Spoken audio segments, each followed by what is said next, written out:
अस्सलामुअलैकुम वरहमतुल्लाहि वबरकातुहू। उम्मीद करते हैं आप सब लोग ठीक होंगे। तो डियर स्टूडेंट्स, आज हमारा टॉपिक है torque acting on dipole in a uniform electric field. यानी कि अगर हम एक डायपोल को रखेंगे हम एक इलेक्ट्रिक फील्ड में, तो इसके ऊपर क्या एक्ट होता है? टॉर्क। तो सबसे पहले हम यही समझेंगे कि ये टॉर्क क्यों एक्ट हो रहा है, और उसके बाद we will derive the expression for this torque acting on this uniform electric field. Okay, so here we have an electric dipole. ये हमारे पास एक डायपोल है।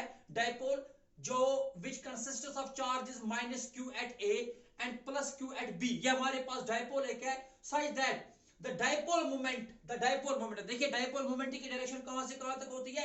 Negative charge to positive charge. इसका मतलब है dipole moment will be in this direction along AB and it makes an angle theta with the direction of electric field। ये हमने एक डायपोल को लिया, यहां पे ए पे है हमारी चार्ज नेगेटिव चार्ज यानी कि माइनस क्यू, और बी पे हमने रखी है positive charge plus Q, and it makes an angle theta with the direction of electric field। जो electric field lines है, the direction of electric field it is along this direction यानी कि towards positive x direction। Okay, और angle कितना है? Angle between dipole moment and electric field is theta and the length of the dipole is 2a, जो represent होती है by this 2a। Okay, अब हमने पढ़ा है कि अगर हम किसी भी चार्ज को किसी इलेक्ट्रिक फील्ड में रखते हैं तो इसके ऊपर क्या होता है? इसके ऊपर एक्ट होता है फोर्स। देखिए, अगर किसी भी चार्ज फॉर एग्जांपल हमारे पास एक चार्ज है और इसके ऊपर कोई इलेक्ट्रिक फील्ड E जो है एक्ट कर रहा है, तो फोर्स कितना होगा? Force is equal to Q into E।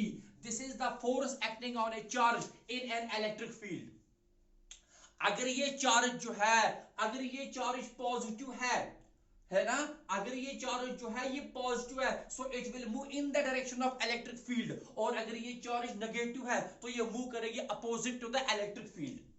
अब यहां पे देखना, हमारे पास दो चार्जेस हैं। डायपोल के ऊपर कितनी चार्जेस होती है? दो charge, negative charge and positive charge. So हमें एक फोर्स किसके ऊपर एक्ट होगी?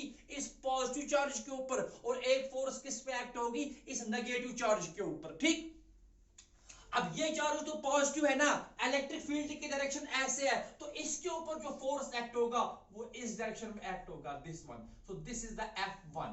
सो F1 जो है it is the force on the charge plus Q.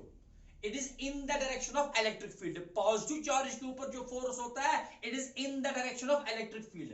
अब ये वाली चार्ज जो है, ये वाली चार्ज क्या है? Negative charge. तो मैंने कहा नेगेटिव चार्ज के ऊपर जो फोर्स होगा उसकी डायरेक्शन होगी opposite to the electric field, यानी कि it is opposite to electric field like this. So this is F2। ये क्या है? This is F2। Okay, so this is force acting on negative charge, and this is F1 is force acting on positive charge, and F2 is force acting on negative charge। जो force acting on positive charge है it is in the direction of electric field, and force acting on negative charge it is opposite to electric field। Okay, तो आप लोग क्या करोगे? Diagram को ऐसे ही बनाओगे, और स्टार्टिंग कैसे करेंगे कि let us consider N electric dipole consisting of charges minus q at A and plus q at B separated by distance 2a।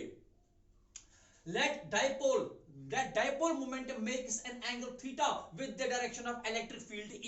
okay, force acting on charge plus q is F1 which is in the direction of electric field, and force acting on charge minus q is F2 which is opposite to electric field। Simple सी derivation है, कोई tough नहीं है, बिल्कुल आसान derivation है, और equally ये इंपॉर्टेंट है। ठीक, अब देखिए तो हम क्या लिखेंगे? Force acting on charge. यहां से आपको अपनी डेरिवेशन स्टार्ट करनी है। चार्ज पॉजिटिव चार्ज यानी कि प्लस क्यू इज क्या बचे? ये फोर्स किसके बराबर है? हम लिखेंगे F1। ये फोर्स किसके बराबर है? F1। शाबाश। तो F1 किसके बराबर है? हम लिखेंगे Q इंटू E, है ना, क्योंकि फोर्स किसी चार्ज के ऊपर होता है, product of charge and electric field, it is Q into E। ठीक है ना। अगर हम इसको देखेंगे एक्चुअली मैग्नीट्यूड के हिसाब से अगर हम रखेंगे तो F1 किसके बराबर है? Q into E। अब जरा हम देखेंगे ये किस डायरेक्शन में है? ये जो फोर्स है it is in the direction of electric field, यानी कि it is along E vector। It is along E vector. E vector क्या है? इलेक्ट्रिक फील्ड की डायरेक्शन। जिस डायरेक्शन में इलेक्ट्रिक फील्ड है उसी डायरेक्शन में ये फोर्स भी है। तो similarly we will write force acting on, similarly we will write force acting on, force acting on charge, force acting on charge minus p, negative charge के ऊपर जो फोर्स होगा इज शार्प है, वो फोर्स किसके बराबर होगा? We will represent that force by F2। और F2 किसके बराबर होगा? मैग्नीट्यूड तो इसका भी QE है लेकिन वो माइनस QE है। ओके, चलिए हम अगर इसको ऐसे भी लिख सकते हो, ऊपर वेक्टर भी लिख सकते हो, तो यहाँ पे आपका E वेक्टर आएगा, यहाँ पे F2 आएगा, तो यहाँ पे भी E वेक्टर आएगा लाइक दिस। और ये क्या है? ये जो फोर्स है इट इज अलोंग E, यानी कि in the direction of electric field जो है F1 है, और F2 जो है it is opposite, it is opposite to E। यानी कि ये जो फोर्स है ये इलेक्ट्रिक फील्ड के अपोजिट है। देखना, F1 is in the direction of electric field and F2 is opposite to electric field. Why? Because F1 is force on positive charge and F2 is force on negative charge. अब ये दो forces आ गए, दोनों forces का magnitude same है, QE QE. So what will be net force? They are opposite to each other. They are opposite to each other. तो अगर हम बात करेंगे F net की, तो F नेट जो आएगा डाइपोल के ऊपर वो जीरो आएगा। तो ये एक इंपॉर्टेंट पॉइंट है जिसे आप नोट करके रखेंगे, that whenever an electric dipole is placed in a uniform electric field, condition क्या है? इलेक्ट्रिक फील्ड यूनिफॉर्म होना चाहिए। whenever an electric dipole is placed in a uniform electric field then the net force acting on it is zero। देखिए forces हैं, positive charge के ऊपर भी force है, नेगेटिव के ऊपर भी फोर्स है, but these forces are equal and opposite, so net force is always zero. कब? यूनिफॉर्म इलेक्ट्रिक फील्ड में। तो नेट फोर्स कितना आ गया? नेट फोर्स जीरो आ गया। बट यहां पे अगर आप देखोगे ये जो फोर्सेस हैं, ये जो फोर्सेस हैं F1 एंड F2, जो इनका जो लाइन ऑफ एक्शन है ये डिफरेंट है। लाइक अगर आपका इलेक्ट्रिक डाइपोल ऐसे है, F1 इस पॉइंट पे यहां पे लगेगा, F2 इस पॉइंट पे इस अपोजिट इस डायरेक्शन में लगेगा। तो ये दो फोर्सेस हैं, ये जब F नेट जीरो आ गया so there will be no translational motion. ये जो है ये डाइपोल आगे नहीं जाएगा, नीचे नहीं आएगा, ऊपर नीचे दाएं बाएं कहीं नहीं जाएगा, बट ये जो दो फोर्सेस हैं they will try to rotate the dipole, क्योंकि एक फोर्स ऊपर से इस डायरेक्शन में, दूसरा फोर्स नीचे से पीछे वाले डायरेक्शन में, तो ये will try to rotate the dipole. ऐसे ये ऐसे था ना, तो ऐसे हो जाएगा लाइक दिस, लाइक दिस। तो क्या हो जाएगा? तो ये जो दो फोर्सेस हैं F1 and F2 they will constitute a couple, they will constitute a couple, और due to that couple dipole will rotate, dipole will rotate. और जहां पे रोटेशनल मोशन होती है वहां पे टॉर्क का कंसेप्ट आता है। दैट इज व्हाई हम यहां पे डिस्कस करते हैं टॉर्क। टॉर्क बेसिकली रीजन क्या है? Because these two forces will constitute a couple on this dipole and dipole will rotate, and dipole will rotate. और रोटेशनल मोशन का कॉज क्या है? That is the torque. और हमें यही समझना है कि टॉर्क क्यों यहां पे एक्ट हो गया, because these two forces will constitute rotational motion. Okay, they will rotate the dipole in this electric field, और उसके ऊपर क्या एक्ट हो रहा है? टॉर्क। अब हम समझेंगे कि टॉर्क किसके बराबर होगा। पहले आप यहां पर लिखेंगे कि since these two forces F1 and F2 are opposite to each other, therefore F net on this dipole is zero। और आगे क्या करेंगे हम? शाबाश, आगे हमें क्या करना है कि ये जो दो फोर्सेस हैं they will try to rotate the dipole, they will try to rotate the dipole in this electric field and hence torque will act on it, torque will act on it. Okay, तो अभी तक आप video को pause करके यहां तक लिखेंगे, तो आगे हम टॉर्क को लिखेंगे। शाबाश, वेरी गुड। अच्छा, अब जरा देखना कि टॉर्क किसके बराबर होता है। अब हमें समझना है कि टॉर्क किसके बराबर है। ठीक, टॉर्क जो होगा, टॉर्क बराबर आएगा हमारा, टॉर्क जो होगा, देखना टॉर्क बराबर होता है प्रोडक्ट ऑफ, देखिए कितने फोर्सेस है यहां पे? दो फोर्स F1 और F2, दोनों का मैग्नीट्यूड सेम है, इसलिए किसी एक फोर्स के मैग्नीट्यूड को लेंगे product of magnitude of either force, product of magnitude of either force, किसी भी फोर्स का मैग्नीट्यूड, दो में से किसी भी फोर्स का मैग्नीट्यूड हम लेंगे and perpendicular distance and perpendicular perpendicular distance between the two forces, between the two forces. Okay क्या है टॉर्क किसके बराबर होगा product of magnitude of either force, किसी भी फोर्स का मैग्नीट्यूड उसको मल्टीप्लाई करेंगे इन दो फोर्सेस के बीच में परपेंडिकुलर डिस्टेंस कितनी है। जरा पहले हम समझते हैं what is the perpendicular distance between the two forces. ये जो फोर्स है शाबाश, यहां से हम एक लाइन को पीछे बैकवर्ड प्रोड्यूस करेंगे लाइक दिस, और यहां से एक परपेंडिकुलर ड्रॉप करेंगे इस तरह से यहां पे। तो जहां पे ये दो परपेंडिकुलर्स इंटरसेक्ट करेंगे इस पॉइंट को हम नाम देंगे n। अब देखिए F1 का लाइन ऑफ एक्शन ऐसे है, F2 का लाइन ऑफ एक्शन ऐसे है लाइक दिस। तो यहां से जो परपेंडिकुलर नीचे आ गया that is the perpendicular distance between the two forces and it is equal to Bn। ये क्या है Bn। तो हम लिख सकते हैं टॉर्क जो होता है जिसे हम टाउ से रिप्रेजेंट करते हैं ये बराबर आएगा दोनों फोर्सेस का मैग्नीट्यूड किसके बराबर है F1 भी किसके बराबर है QE, F2 भी किसके बराबर है QE। तो मैग्नीट्यूड आ गया Q into E और मल्टीप्लाई करेंगे इसको किससे Bn। ये जो डिस्टेंस Bn है इससे मल्टीप्लाई करेंगे, it is the perpendicular distance between the two forces. अब यहां पे हमारे पास ट्रायंगल है, राइट एंगल ट्रायंगल ANB। अगर यहां का एंगल थीटा है तो ये this angle is also equal to theta.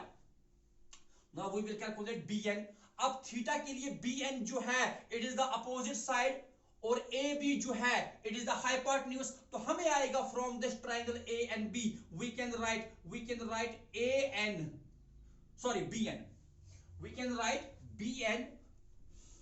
Bn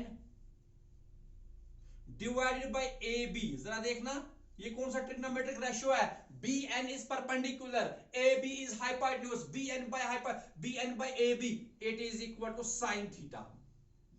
Bn by AB किसके बराबर आ गया sin थीटा के बराबर। तो Bn किसके बराबर मिला हमें फिर Bn is equal to AB sin theta, यानी कि Bn जो है वो ये लेंथ आएगी AB और मल्टीप्लाई हो जाएगा sin थीटा के साथ। तो यहां पे हम लिखेंगे टाउ बराबर QE और मल्टीप्लाई हो जाएगा AB sin थीटा से, मल्टीप्लाई किससे हो गया AB sin थीटा से। अब AB किसके बराबर है, A से लेकर B तक जो लेंथ था वो किसके बराबर है it is equal to 2A। This length is equal to 2A। So we can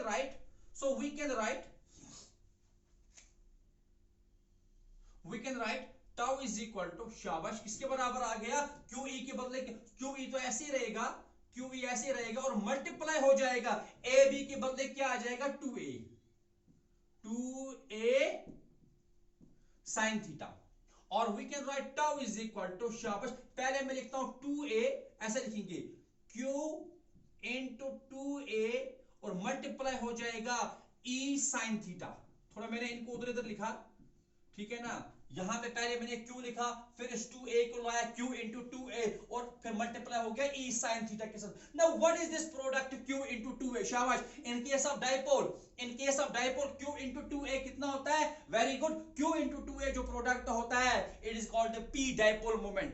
तो यहां पे टाउ जो बराबर आएगा it is equal to P E sin theta. So this is the expression of torque, simple.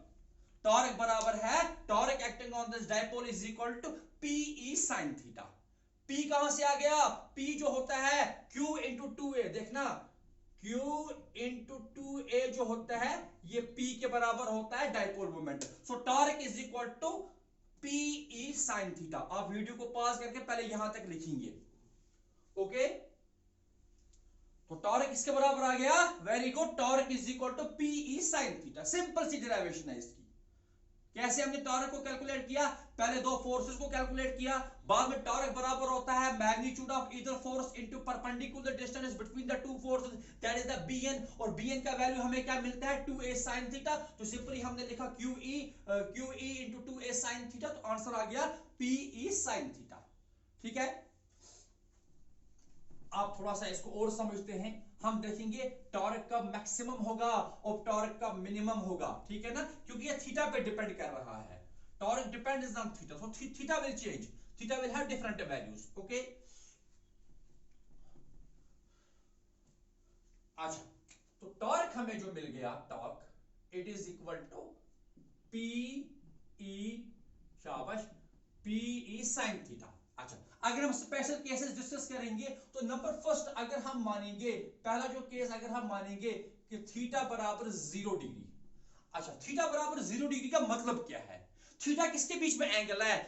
Theta is angle between dipole moment and electric field, यानी कि dipole जो है वो सीधा लाइन है इन the direction of electric field, ऐसे, बिल्कुल ऐसे, यानी कि P और E सेम डायरेक्शन में है, यानी कि dipole lines parallel to the direction of electric field. Theta 0 degree का मतलब क्या है? डायपोल मोमेंट जो है it makes an angle of 0 degree with the direction of electric field, it means that dipole is parallel to the electric field. तो theta 0 degree होने का मतलब है फिर sin 0 कितना होता है? शाबाश, जरा बताइए sin 0 कितना होता है?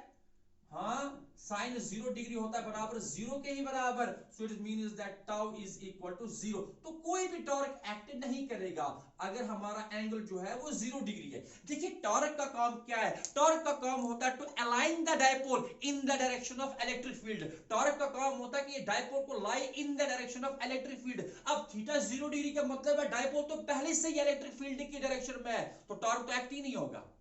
Okay, first thing. Number second अगर हम देखोगे, देखना, अच्छा, नंबर सेकंड जो है, अगर हम मानेंगे theta is equal to 90 degree, theta 90 degree, शाबाश, साइन 90 कितना होता है? Sine 90 degree is equal to 1। अगर साइन 91 है तो टाउ कितना एक्ट करेगा फिर? शाबाश, तो टॉर्क जो एक्ट करेगा it is equal to P into E, because sine 91 हो गया। So this is the maximum torque. याद रखना, टॉर्क तब मैक्सिमम होगा जब डायपोल जो है, डायपोल मोमेंट और इलेक्ट्रिक फील्ड में एंगल कितना होगा? 90 डिग्री का, यानी कि dipole is perpendicular to the direction of electric field. अगर आप डायपोल को ऐसे रखोगे ना, ऐसे परपेंडिकुलर, तो मैक्सिमम टॉर्क इसके ऊपर एक्ट होगा। ठीक है, इसी तरह से अगर आप 180 लोगे, अगर आप क्या लोगे? 180, तो नंबर थर्ड, चलिए वो भी डिस्कस हम करते हैं। यानी कि अगर हम मानेंगे theta is equal to 180 degree, देखिए साइन 180 भी 0 के बराबर होता है, तो इस केस में भी टॉर्क जो आएगा वो 0 के ही बराबर होगा। 180 पे भी टॉर्क क्या होगा? 0 के बराबर। तो यहां भी टॉर्क 0, यहां भी टॉर्क 0, तो टॉर्क 0 होने का मतलब है रोटेशन तो होएगी ही नहीं। There will be no rotation when dipole is either parallel or anti-parallel। 180 का मतलब ये अपोजिट है, इलेक्ट्रिक फील्ड लाइन इज ऐसे, तो डायपोल को हमने ऐसे रखा है अपोजिट टू E, तो यहां पे भी टॉर्क क्या आ जाएगा? 0। पर एक चीज डिफरेंस है, इसको हम कहते हैं stable equilibrium and this one is unstable equilibrium. Okay, ये अनस्टेबल इसलिए कि अगर आप 180 पे थोड़ा सा इसको रोटेट करोगे तो डायपोल अपोजिट डायरेक्शन में आ जाएगा, बट अगर आप 0 डिग्री से इसको थोड़ा सा रोटेट करोगे डायपोल वापस आएगा, ये रिटर्न करेगा अपनी एक्चुअल पोजीशन पे, और यहां पे ये रिटर्न नहीं करेगा, ये अपोजिट डायरेक्शन में रोटेट हो जाएगा। That is why this one is unstable equilibrium and this is stable equilibrium. Equilibrium इसलिए क्योंकि दोनों केसेस में टॉर्क जो है वो 0 आ रहा है। ठीक, तो मैक्सिमम टॉर्क कब एक्ट हो गया? When dipole is perpendicular to the direction of electric field. ठीक है, अच्छा यहां पे देखिए, चलिए आप लोगों के लिए क्वेश्चन है, अगर हमारा एंगल 0 डिग्री होता है, अगर एंगल 0 डिग्री होता है तो टॉर्क कितना है? 0, यानी कि मिनिमम। अगर एंगल 90 है तो टॉर्क कितना है? PE, it is the maximum. Now we have a question, what should be the angle, what should be the angle between P and E so that torque acting on dipole is half of its maximum value, यानी कि torque आना चाहिए maximum value का half. यह आप लोगों के लिए क्वेश्चन है। ओके, क्या क्वेश्चन है कि what should be the angle between P and E, यानी कि dipole moment and electric field, so that torque acting on dipole is half of its maximum value। Maximum value कितना है? PE, torque क्या होना चाहिए? PE/2। तो angle कितना होना चाहिए? हम किस एंगल पे रखेंगे इसको? 0 डिग्री पे तो 0 ही मिल रहा है, 90 पे मैक्सिमम मिल रहा है, किस एंगल पे ये टॉर्क जो होगा ये मैक्सिमम वैल्यू का हाफ होगा। ऐसे क्वेश्चन आपके कॉम्पिटिटिव एग्जाम में पूछे जाते हैं। ओके, चलिए इस क्वेश्चन को थोड़ा सा समझते हैं, सॉल्व करेंगे इस क्वेश्चन को। यानी कि हमें बताना है टॉर्क का क्या वैल्यू होना चाहिए, सॉरी थीटा का क्या वैल्यू होना चाहिए, सो दैट टॉर्क जो होगा टॉर्क मैक्सिमम होगा। चलिए, तो टॉर्क किसके बराबर होता है? Torque is equal to PE sin theta. हमें वैल्यू किसका कैलकुलेट करना है? थीटा का। कब? जब टॉर्क मैक्सिमम होगा, जब टॉर्क क्या होगा? Maximum. Now what is maximum torque? What is maximum torque? यानी कि टाउ मैक्सिमम कितना होता है? It is PE। तो हम ऐसा लिखेंगे, हाफ ऑफ मैक्सिमम का मतलब क्या है, पीई बाई 2। हम ऐसा लिखेंगे P E sine theta, P E sine theta is equal to P E by 2, क्योंकि ये क्वेश्चन कहता है टॉर्क होना चाहिए हाफ ऑफ द मैक्सिमम। तो यहां से पीई और पीई कैंसिल, तो साइन थीटा किसके बराबर, साइन थीटा किसके बराबर, 1/2। बोलिए साइन का कौन सा वैल्यू 1/2 होता है, तो सिंपली तो theta is equal to 30 degree. तो 30 डिग्री पे अगर हम अपने डायपोल को रखेंगे तो टॉर्क जो इसके ऊपर एक्ट होगा it is half of the maximum value 30 degree. Okay चलिए ठीक है, तो ये क्वेश्चन हो गया। अब यहां पे देखेंगे आप इसको वीडियो को पॉज करके यहां तक लिखेंगे पहले, ठीक।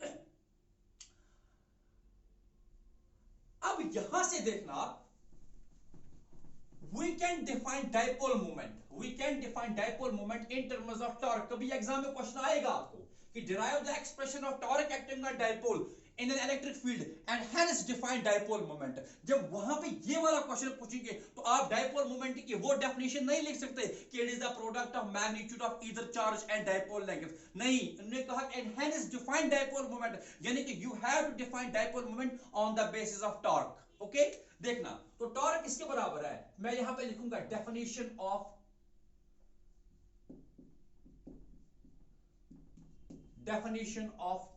Dipole moment, definition of dipole moment. चलिए ठीक है, definition of dipole moment in terms of torque. देखना टॉर्क बराबर P E sine theta, torque किसके बराबर, पीई साइन थीटा। चलिए यहां से पी मैथमेटिकली पी किसके बराबर आ जाएगा, P is equal to torque divided by E sine theta, ठीक है ना। पी बराबर torque divided by E sine theta. अच्छा अब अगर हम मानेंगे इलेक्ट्रिक फील्ड यानी कि इसको 1 न्यूटन पर कूलम मानेंगे, क्योंकि इलेक्ट्रिक फील्ड का यूनिट क्या है, न्यूटन पर कूलम। इलेक्ट्रिक फील्ड को मानेंगे 1 न्यूटन पर कूलम, और थीटा को रखेंगे हम 90 डिग्री के बराबर, और साइन 90 कितना होता है 1। इट मीन साइन 90 जो है ना, साइन 90 डिग्री किसके बराबर होता है, 1 के बराबर। तो यहां से फिर P किसके बराबर आ गया, शाबाश, तो P किसके बराबर आ गया, P बराबर आ गया टॉर्क यानी कि टाउ, और डिवाइडेड बाय ये भी 1 है ये भी 1 है, तो इसलिए P बराबर टॉर्क के। P किसके बराबर आ गया, टॉर्क है। देखिए हमने क्या किया, we have to define the dipole moment. तो हमने टॉर्क की जनरल एक्सप्रेशन क्या है, P E sin थीटा। तो यहां से P किसके बराबर आ गया, torque divided bye E sin theta. अगर हम इलेक्ट्रिक फील्ड को मानेंगे 1 न्यूटन पर कूलम, थीटा को मानेंगे 90 डिग्री, sin 90 कितना होता है 1, तो ये पूरा डिनोमिनेटर पार्ट जो वो 1 हो गया, तो P किसके बराबर आ गया, टॉर्क के बराबर। Now we will define this torque, sorry P dipole moment. तो कैसे करेंगे, तो we can write the dipole moment P जो है it is numerically equal to torque acting on dipole. So you will write this definition. The dipole moment is equal to torque acting on dipole when a dipole is placed in a unit electric field.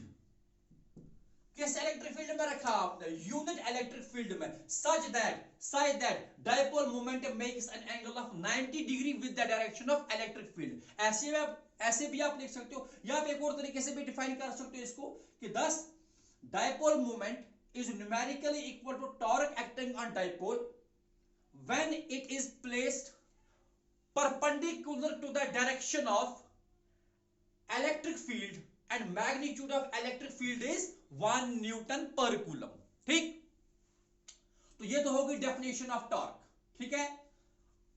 अब हम इस torque को देखिए, हमें जो torque की expression